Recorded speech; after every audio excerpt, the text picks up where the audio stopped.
आशा करता हूं आप सब बहुत अच्छे होंगे। मेरा नाम है सिद्धांत अग्निहोत्री। स्टडी ग्लोस पे आपका बहुत बहुत स्वागत है। दोस्तों, ये बड़ी ज़रूरी खबर सामने आई है और मैं आपको बताऊंगा, कोई भी आलतू फालतू कमेंट्स एंटरटेन नहीं किए जाएंगे। अगर आपने कोई भी फालतू कमेंट किया, मैं तुरंत कमेंट बॉक्स ऑफ कर दूंगा। तो बेसिकली यहाँ पे कमाल मौला मॉस्क, उसको लेके एक बड़ी खबर सामने आई है। अब वो बड़ी खबर क्या है, ये आप परिसर देख रहे हैं, एमपी में धार जाइए आप, बहुत ही खूबसूरत है। वैसे तो एमपी की कैपिटल क्या है? भोपाल।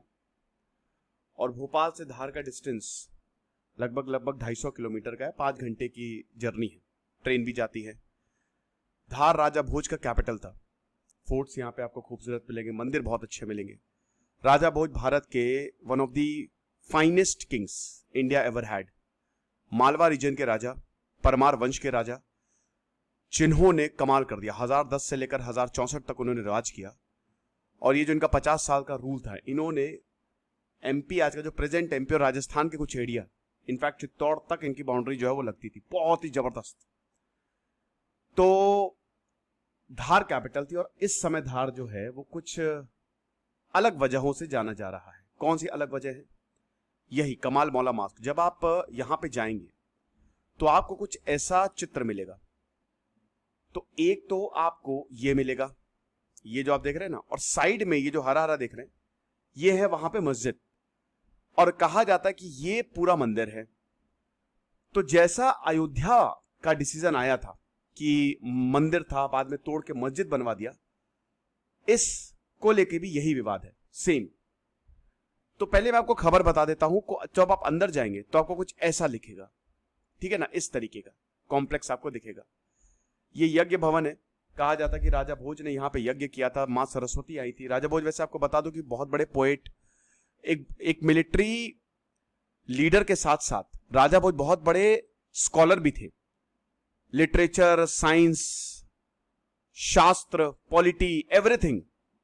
और जैसा कि हम मतलब आर्ट एंड कल्चर का जो भी दीवाना होता है, वो कमाल के कंस्ट्रक्शंस करवाता है, मंदिर बनवाता है, विद्यालय बनवाता है। तो राजा भोज ने, ऐसा कहा जाता है कि ये जो पूरा कॉम्प्लेक्स है, जहां पे सरस्वती मां की, सरस्वती मंदिर बेसिकली ये है, ऐसा क्लेम किया जाता है हिंदू पक्ष द्वारा।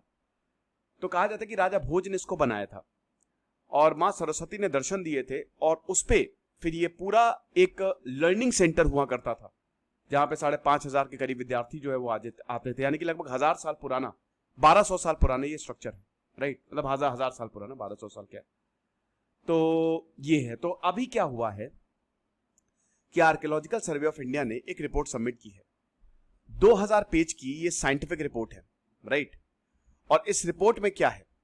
इस रिपोर्ट में आर्कियोलॉजिकल सर्वे ऑफ इंडिया ने, हालांकि ये इंदौर बेंच है मध्य प्रदेश हाईकोर्ट की, उसको सबमिट कर दी, लेकिन रिपोर्ट में क्लेम किया जा रहा है कि लगभग 94 ब्रोकन आइडल्स हैं। यानी कि हिंदू पक्ष ये कह रहा है कि जो रिपोर्ट में हमारे भगवानों की, देवी देवताओं की 94 मूर्तियां मिली हैं जो कि टूटी हुई हैं।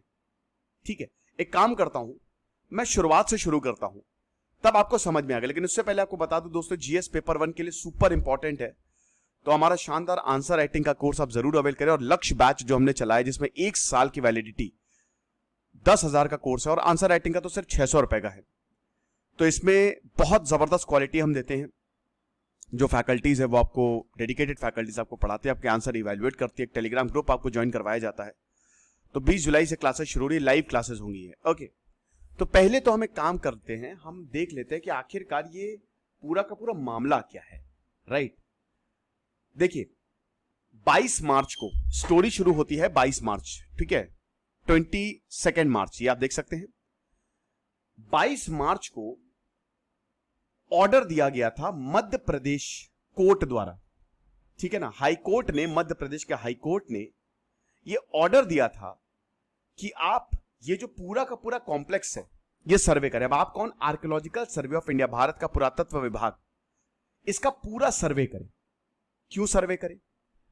क्योंकि कहा जाता है कि यहां पे हिंदू मंदिर हुआ करता था, सरस्वती मां, वाघ देवी का मंदिर था, जो कि राजा भोज ने 1034 में बनवाया था।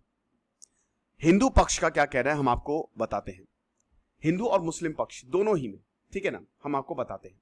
और उसके बाद फिर अभी करंट इशू जो है वो मैं समझा दूंगा आपको। कहा जाता है कि यहां पे एक हिंदू मंदिर हुआ करता था जो कि राजा भोज ने बनवाया, जैसा कि हमने आपको बताया। अब उसके बाद अलाउद्दीन खिलजी आया और अलाउद्दीन खिलजी ने इस मंदिर को तोड़ दिया। फिर दलेर खान आया, दलेर खान ने यहां पे मस्जिद बनवाई और उसके बाद फिर आगे भी मोहम्मद खिलजी ने भी इस पे मंदिर मतलब मस्जिद एक तरीके से यहां पे निर्माण किया और वो चलती रही। अब क्या हुआ कि जब ब्रिटिशर आए, तो जब ब्रिटिश इसके अंदर गया, इस कॉम्प्लेक्स के अंदर गए, तो ब्रिटिश यहां से मूर्ति चुरा के ले गए, ठीक है ना। मूर्ति चुरा के यहां पे जो सरस्वती मां की मूर्ति थी उन्होंने लंदन के म्यूजियम में रख दी। 1880 की बात है। 1902 में जब काशीराम यहां पे आए तो उन्होंने देखा कि जो फ्लोर है मंदिर का, वहां पे मतलब मंदिर जो कथित तौर पे मंदिर है, वहां पे श्लोक लिखे हुए हैं, ठीक है ना, संस्कृत है। कार्विंग्स जब उन्होंने देखी तो फिर ये बोला कि भाई ये तो हिंदू मंदिर है, कुछ तो गड़बड़ है। 1909 में ये पूरा का पूरा परिसर है ये आर्कियोलॉजिकल सर्वे ऑफ इंडिया को दे दिया गया। लेकिन फिर इस मामले में एक बड़ा मोड़ आया और ये मोड़ आया 1937 में, बेसिकली 1935 से लेकर 1937 में यहां के जो दीवान थे उन्होंने ईद के दिन नमाज पढ़ने की इजाजत दे दी कि आप ईद के दिन जो है वो नमाज पढ़ सकते हो। 1942 जो धार के राजा थे उन्होंने रहमत मस्जिद, जो आपको मस्जिद दिख रही है, उसके लिए जगह दे दी, तो एक मस्जिद भी बनवा दी गई, ठीक है ना। उसके बाद आता है 1977, 1977। अब 1977 की अगर बात करते हैं, यहां पे 1977 में मुस्लिमों की नमाज पढ़ना शुरू कर दिया। फिर 1991 राम मंदिर आंदोलन चला। अब 1991 में जब राम मंदिर आंदोलन चला तो बहुत सारे आंदोलन जो है वो खड़े हो गए, ठीक है। आपने देखा ही कि ढेरों आंदोलन की, यहां पे मंदिर था, यहां पे मस्जिद था, बेसिकली यहां पे मंदिर था, मस्जिद की जगह पे मंदिर था, तो ये पूरा आंदोलन चलता है। तो कहा जाता है कि यहां पे जो ये आंदोलन है जो, तो 1991 से लेकर 2003 तक ये लगातार आंदोलन चला है यही धार मस्जिद के लिए कि यहां पे पहले मंदिर हुआ करता था। अब क्या हुआ कि 1997 में यहां पे हिंदुओं पे प्रतिबंध लगा दिया, तो यह आंदोलन और ज्यादा तेज हो गया। 2000 से लेकर 2002 तक और ज्यादा आंदोलन तेज हो गया और 2002 में तो एक घटना भी सामने आई थी जिसमें कुछ लोगों की भी जान गई थी। एक्चुअली हुआ क्या कि यहां पे बसंत पंचमी, देखिए पुरातत्व विभाग ने 2003 में एक ऑर्डर आता है, 2003 में ये ऑर्डर आता है। जब ये देखा कि इस कॉम्प्लेक्सिटी को समझा तो एएसआई ने बोला कि मंगलवार को यहां पे पूजा की जाएगी और बाकी जो कमल मौला है फ्राइडे को आप नमाज पढ़ सकते। तो एक तरीके से हिंदू और मुस्लिम दोनों ही से खुश 2003 में। लेकिन इतना आसान था नहीं दोस्तों ये। एक्चुअली क्या हुआ कि 2002 में बसंत पंचमी और कमाल मौला ये दोनों क्लैश कर गए। क्लैश क्या कर गए? कमाल मौला की एनिवर्सरी और बसंत पंचमी ये दोनों एक दिन पड़ गई। अब जब ऐसा हुआ 1 से 1.5 लाख जो है वो हिंदू आए, फरवरी 2002 की बात है। और उसके बाद फिर पुलिस ने फिर मतलब सिचुएशन को कंट्रोल करने के लिए फायरिंग भी की और यहां पे कुछ लोगों की मौत हुई। लेकिन 2003 में मामला शांत किया गया और उसके बाद यही बोला गया, एएसआई को सौंप दिया गया और ये कहा गया कि फ्राइडे को जो है वो मुस्लिम यहाँ पे नमाज पढ़ेंगे और ट्यूसडे को जो है वो हिंदू यहाँ पे पूजा करेंगे। अब मुस्लिमों का पक्ष क्या है? मुस्लिम कहते हैं कि ये जमीन हमारी है।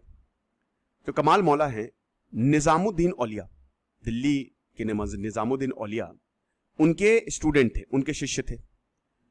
1291 में वो यहां पे आए और उन्होंने यहां पे मस्जिद बनवाई। अब जो यहां पे मुस्लिम है वो कहते हैं कि हमारे पास जमीन के पूरे कागजात हैं, जमीन हमारे नाम है। 1935 के नोटिफिकेशन का वो हवाला देते हैं कि आप देख सकते हैं हम आज से नहीं, हम कईयों सालों से यहां पे नमाज पढ़ रहे हैं, आज से नहीं पढ़ रहे हैं। जहां मंदिर की बात है वो कहते हैं कि देखिए बहुत सारे, जब मौर्य और गुप्ता तो बहुत सारे यहाँ पे खंडेर थे, मंदिर थे, तो हमने उस जमीन का यूज किया, ठीक है। तो मुस्लिम कहते हैं कि हम बहुत समय से यहाँ पे नमाज पढ़ रहे हैं, तो हमारा क्लेम जो है वो फर्स्ट है। अब देखिए 2003 तक सब कुछ ठीक, लेकिन फिर 20 साल बाद 2002 में ये केस रीओपन हुआ और यहां पे हिंदू पक्ष ने पूरे के पूरे जो ये कॉम्प्लेक्स है उस पर अपना दावा ठोक दिया, ठीक है ना, और कहा कि भाई ऐसा है कि ये पूरा का पूरा मंदिर जो है ये हमको जाता है। अब फिर जो है वो मामला पहुंचा कोर्ट पहुंचा 2023 में। तो कोर्ट ने एएसआई से ये बोला कि भाई आप काम शुरू करिए। तो ये मामला अभी कोर्ट में है। तो अब आप समझ सकते हैं कि 20 साल बाद यहां पे ये कहा गया हिंदुओं द्वारा कि ये पूरा मंदिर, मतलब ये मस्जिद नहीं, ये पूरा मंदिर हमारा है, ये पूरी जमीन हमारी है। अब इसको आप पता कैसे लगाएंगे? तो आर्कियोलॉजिकल सर्वे ऑफ इंडिया इसकी जांच करेगा। अब आर्कियोलॉजिकल सर्वे ऑफ इंडिया 22 मार्च को, 22 मार्च को आर्कियोलॉजिकल सर्वे ऑफ इंडिया ये बोला गया था कि आपको हम 90 दिन दे रहे हैं। और मतलब एक 90 दिन का, वैसे तो 6 हफ्ते दिए दे गए थे, लेकिन ये लगभग 3 महीने से थोड़ा ज्यादा समय लग गया कि आप एक हमको रिपोर्ट दें। अब रिपोर्ट आप देखें, आप क्या करेंगे? वीडियोग्राफी करेंगे, फोटोज खींचिए, जो जीपीएस टेक्निक है, जो जीआरपी, जिससे आप जमीन के अंदर क्या है वो पता लगा सकते हैं, वो टेक्निक का इस्तेमाल करिए। कार्बन डेटिंग टेक्निक का इस्तेमाल करिए। तो आप सारी चीजें हमको बताइए कि आखिरकार ये क्या था, और अगर अवशेष मिलते हैं तो फिर कुछ फैसला लिया जाएगा। तो बात इतनी सी है कि 2000 पेज की रिपोर्ट जो है वो यहां पे सौंप दी है किसने? आर्कियोलॉजिकल सर्वे ऑफ इंडिया ने।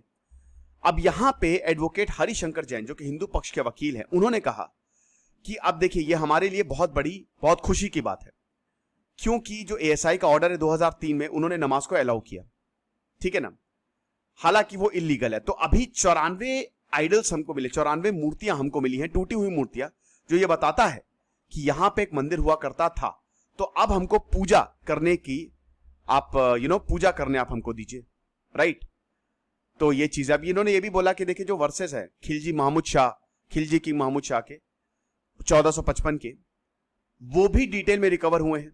तो वो भी बता सकते कि यहां पे साफ साफ ये मंदिर था, पिछले टेंपल को यूज करके यहां पे ये मंदिर जो है वो बनाया गया है, ठीक है ना। हिंदू फ्रंट जस्टिस जो है, ये आंदोलन जो है वो लड़ रहा है, उन्होंने ही याचिका, मतलब ये आंदोलन इसको जारी किया हुआ है, और इन्होंने याचिका जो है वो दायर की हुई है। ओके, 4 जुलाई को हाईकोर्ट ने कहा कि आप एएसआई आप अपनी रिपोर्ट दीजिए 15 जुलाई तक। तो ये काफी लंबा सर्वे चला और फाइनली इन्होंने 2000 पेज की जो है वो रिपोर्ट दे दी है। अब देखिए बात क्या है, मैं यहां पे एक लड़के की बात बोलना चाहूंगा। लड़के ने कहा कि देखिए सर, एक समझौता कर लेना चाहिए, हिंदू और मुस्लिम को दोनों को बैठ के, दोनों समझौता कर ले भाई, जहां मंदिर है वहां मंदिर है, जहां मस्जिद है वहां मस्जिद है, क्या ही दिक्कत है, सब कुछ ठीक ठाक चल रहा था। क्योंकि जब ऐसा हुआ, वो बताता है चाय वाला, तो मुझे मारा गया, पुलिस ने मुझे भी पीटा, कुछ भी हो आम इंसान ही पिटता है। पॉलिटिशियंस जो हैं वो तो अपनी पॉलिटिक्स चमका के चले जाएंगे, हिंदू मुस्लिम करके चले जाएंगे, लेकिन आम इंसान के ऊपर दिक्कत आएगी, और यही होता है। तो हिंदू और मुस्लिम पक्ष को बैठ के समझौता कर लेना चाहिए, ये उसका कहना है। अब आगे क्या, देखिए दोस्तों, 1993 का प्लेसेस ऑफ वर्शिप एक्ट वो क्या कहता है कि 1947 के बाद से जो है सो है, स्टेटस को मेंटेन रहेगा। यानी कि 1947 में देखा जाएगा कि वो मंदिर था कि मस्जिद था। अगर कोई मस्जिद था तो मस्जिद रहेगा, अगर कोई मंदिर था तो मंदिर रहेगा। क्योंकि अगर आप ऐसे देखने चलोगे तो पता नहीं कितने मंदिर तोड़ के मस्जिद बनवाए गए, या वाइस वर्सा भी हो सकता है, कितने घर तोड़ के मंदिर बनवाए गए या मस्जिद बनवाए गए। तो ऐसे तो हर कोई क्लेम कर देगा, ये यहां पे तर्क था। तो आप बोलेंगे सर राम मंदिर एक एक्सेप्शन है, राम मंदिर एक एक्सेप्शन है, राइट। और राम मंदिर पे इसीलिए फैसला आया और इसीलिए वहां पे आज मंदिर बना। ओके, तो प्लेसेस ऑफ वर्शिप एक्ट है। अब इसको अमेंड करने की, क्योंकि हिंदू पक्ष कहता है कि भैया ऐसे तो चलेगा नहीं, क्योंकि बहुत सारे ऐसे जो हमारे भाई एक्चुअल में वहां पे मंदिर था, तो आप कैसे वहां पे मस्जिद बना सकते हो। और जो मुस्लिम पक्ष है वो प्लेसेस ऑफ वर्शिप एक्ट का हवाला देता है। अब देखिए दोस्तों, जो भी हो, ये खबर इंपॉर्टेंट है, क्योंकि आपके जीएस पेपर 1 के लिए ये बहुत जरूरी है, क्योंकि इससे सवाल आ सकता है मेंस में, राइट। तो अभी ज्ञान वापी मस्जिद का भी इशू चल रहा है, और अब ये वाले इशू ने भी तूल पकड़ लिया है। तो देखेंगे एएसआई रिपोर्ट, हालांकि लंबा चलने वाला है, क्योंकि अभी सुप्रीम कोर्ट है, हाई कोर्ट है, अभी लंबा चलेगा ये मामला, भी सुप्रीम कोर्ट में भी जाएगा। राम मंदिर का भी मामला बहुत लंबा चला था भाई, इलाहाबाद हाई कोर्ट ने, मतलब हाई कोर्ट ने ऑर्डर दे दिया था, लेकिन फिर भी वो सुप्रीम कोर्ट ने गया, ठीक है ना। तो लंबा चलेगा ये, लेकिन फिलहाल ये है। और अगर आप फालतू के कमेंट्स करेंगे तो मैं पहले बता दे रहा हूं, मैं कमेंट बॉक्स ऑफ कर दूंगा, ठीक है। तो थोड़ी मर्यादा रखिएगा, जो भी आपके विचार हैं वो अच्छे से रखिएगा। बाकी आप आंसर राइटिंग के कोर्स को जरूर अवेल करें, आपको बहुत ज्यादा फायदा होगा। Thank you so much.